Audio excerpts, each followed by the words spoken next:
تناول تقرير نشرته ميديكال جورنال البريطانية الغموض الذي يلف الثبات النسبي بالذراع اليمنى للرئيس الروسي فلاديمير بوتين خلال سيره مقارنة بالتأرجح الطبيعي لذراعه اليسرى.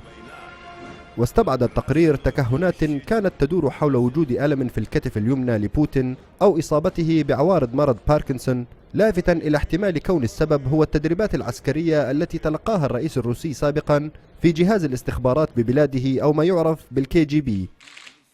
واستند التقرير إلى كتيبات تدريبات عسكرية قديمة للاستخبارات الروسية بيّنت أنه يتم تعويد الفرد على بقاء اليد اليمنى بأقرب مكان لموقع حمل السلاح الموجود بحزام معلق على الجهة اليسرى من الصدر، والسير بالدفع بجهة واحدة من الجسم هي اليسرى، وذلك في سبيل الوصول إلى السلاح بأسرع وقت وبأقل جهد ممكن في حال مواجهة خطر ما. واستنتج التقرير الذي استشهد بعدة مقاطع فيديو على موقع يوتيوب تظهر الطريقة التي يسير فيها بوتين، لافتا إلى أن هذه الطريقة في السير لوحظت أيضا لدى رئيس الوزراء الروسي ديمتري ميدفيديف وثلاثة من كبار المسؤولين الروس.